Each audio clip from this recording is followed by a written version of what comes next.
दोस्तों, केदारनाथ का नाम सुनते ही मन में एक अलग ही शांति और भक्ति का एहसास होता है। हर साल लाखों लोग यहाँ सिर्फ एक ही इच्छा लेकर आते हैं, वो है भोले बाबा के दर्शन। लेकिन एक सच ये भी है कि केदारनाथ का सफर जितना पवित्र है उतना ही कठिन भी। 8 से 9 घंटे की खड़ी चढ़ाई, पतले रास्ते, तेज ठंड और ऑक्सीजन की कमी। और इसी वजह से हजारों बुजुर्ग, बच्चे और कई लोग जो दिल से जाना चाहते हैं वो कभी केदारनाथ पहुंच ही नहीं पाते।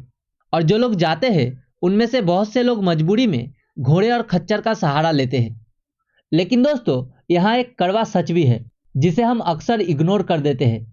आप ही सोचो, एक पतले फिसलने वाले पहाड़ी रास्ते पर एक घोड़ा या खच्चर अपनी कैपेसिटी से ज्यादा वजन उठाकर चल रहा है। बारिश हो या ठंड, उसे रुकने का ऑप्शन नहीं होता। हर दिन कई किलोमीटर का सफर बिना आराम के, और कई बार थकान, चोट या फिसलने की वजह से ये बेचारे जानवर रास्ते में ही गिर जाते हैं और फिर कभी नहीं उठ पाते। सबसे दुख की बात यह है कि यह सब कुछ हमारी सुविधा के लिए हो रहा होता है। अब सवाल ये नहीं है कि लोग गलत है या मजबूर। अब सवाल यह है कि क्या हमारे पास कोई बेटर ऑप्शन है।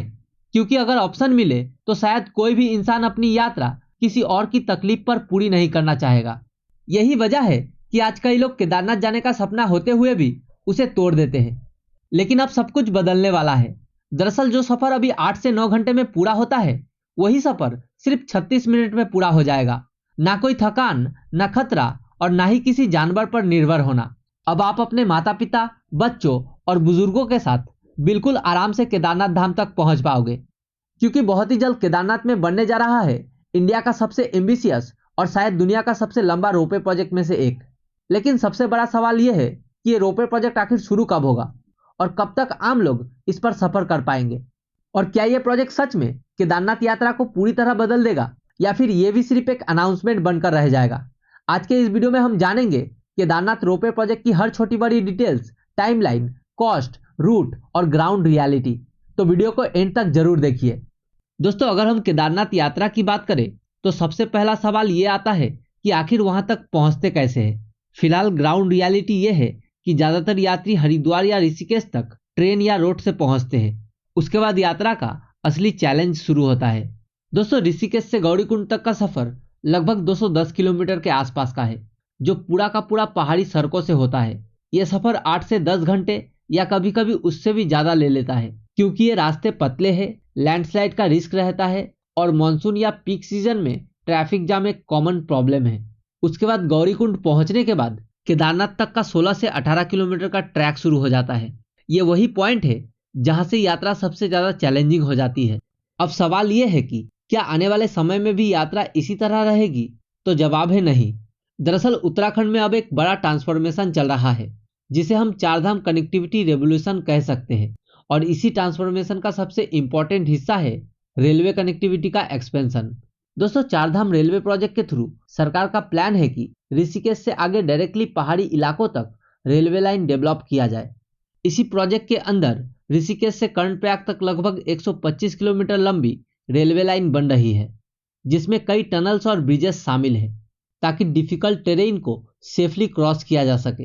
दोस्तों, इसका सीधा फायदा ये होगा कि जो सफर अभी 8 से 10 घंटे में होता है वो काफी हद तक कम हो जाएगा, और सबसे इंपॉर्टेंट, यात्रा ज्यादा सेफ हो जाएगा। और आगे चलकर इसी कनेक्टिविटी को बद्रीनाथ और केदारनाथ रूट के करीब तक एक्सटेंड करने की प्लानिंग है। मतलब फ्यूचर में यात्रियों को ना सिर्फ फास्ट ट्रैवल मिलेगा, बल्कि एक ज्यादा रिलायबल और कंफर्टेबल जर्नी एक्सपीरियंस भी मिलेगा। और इसी बदलते हुए इंफ्रास्ट्रक्चर का एक सबसे एम्बिशियस पार्ट है केदारनाथ रोपवे प्रोजेक्ट, जो ना सिर्फ लास्ट मिल कनेक्टिविटी को बदलेगा, बल्कि पूरी केदारनाथ यात्रा के एक्सपीरियंस को रीडिफाइन कर सकता है। अब आगे बढ़ते हैं और डिटेल में समझते हैं कि ये रोपवे प्रोजेक्ट एग्जैक्टली कैसे काम करेगा और ग्राउंड पर इसका स्टेटस क्या है। सोनप्रयाग से केदारनाथ के बीच बनने वाले ये रोपवे प्रोजेक्ट सिर्फ एक इंफ्रास्ट्रक्चर प्रोजेक्ट नहीं है, बल्कि इसे एक गेम चेंजर कनेक्टिविटी सोल्यूशन माना जा रहा है। और इस प्रोजेक्ट को डेवलप करने की जिम्मेदारी मिली है अडानी एंटरप्राइज लिमिटेड को, जो इंडिया के सबसे बड़े इंफ्रास्ट्रक्चर डेवलपर में से एक है। सितंबर 2025 में कंपनी को इस प्रोजेक्ट के लिए ऑफिशियली लेटर ऑफ अवार्ड यानी LOA मिल चुका है, जो इस बात का क्लियर सिग्नल है कि प्रोजेक्ट अब प्लानिंग फेज से निकलकर एग्जीक्यूशन फेज में एंटर कर चुका है। अब अगर इस प्रोजेक्ट की कोर डिटेल्स की बात करें तो ये रोपवे लगभग 12.9 किलोमीटर लंबा होगा, जो सोनप्रयाग को डायरेक्टली केदारनाथ धाम से कनेक्ट करेगा। सबसे बड़ी बात, जहां आज लोगों को केदारनाथ पहुंचने के लिए 8 से 9 घंटे की कठिन ट्रैकिंग करनी पड़ती है, वही सफर इस रोपवे के थ्रू सिर्फ 36 मिनट में कंप्लीट हो जाएगा। सोचो, टाइम रिडक्शन ही नहीं बल्कि पूरी यात्रा का एक्सपीरियंस ही चेंज हो जाएगा। इस रोपवे की डिजाइन कैपेसिटी काफी इंप्रेसिव है। ये हर डायरेक्शन में 1 घंटे में लगभग 1800 पैसेंजर कैरी कर सकता है। मतलब पीक यात्रा सीजन में भी लाखों श्रद्धालुओं को एफिशिएंटली हैंडल किया जा सकता है। और ये जरूरी भी है क्योंकि केदारनाथ में हर साल लगभग 20 लाख से ज्यादा यात्री आते हैं। अब इतनी बड़ी संख्या को मैनेज करने के लिए traditional tracking system clearly enough नहीं है। इसी वजह से यह project national ropeway development programme और पर्वतमाला परियोजना का हिस्सा है। यानी ये कोई आइसोलेटेड प्रोजेक्ट नहीं है बल्कि इंडिया के माउंटेन ट्रांसपोर्ट सिस्टम को मॉडर्न बनाने का एक बड़ा विजन है।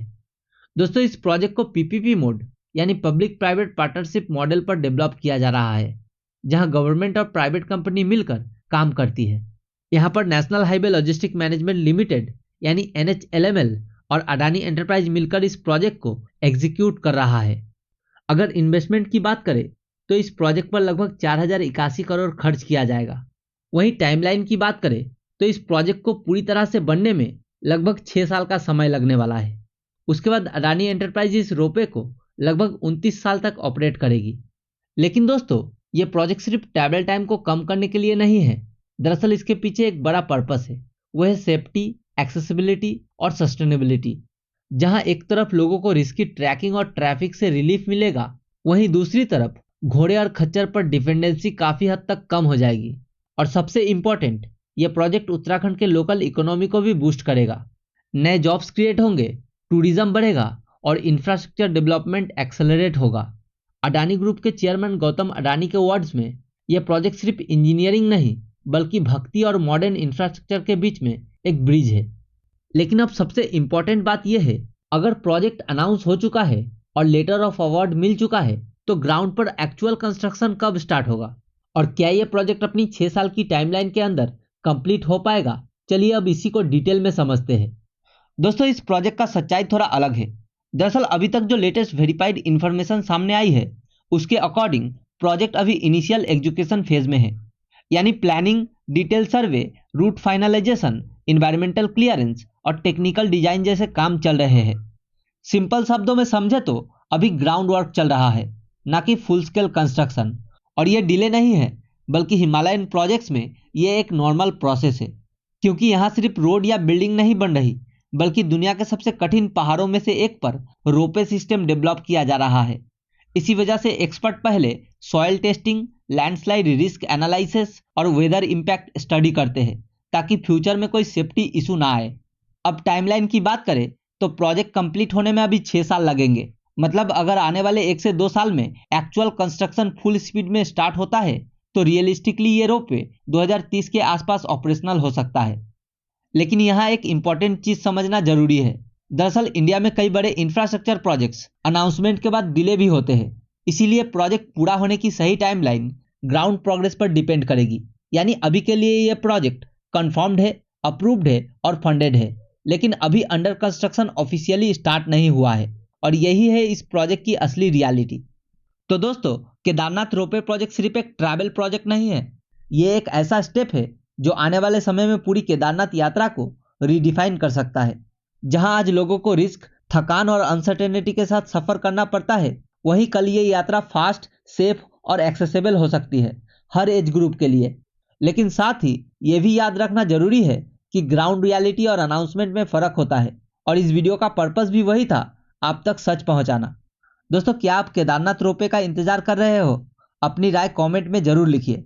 और अगर आपको ये वीडियो अच्छा लगा तो लाइक करें, शेयर करें और हमारे चैनल को सब्सक्राइब करना ना भूलें।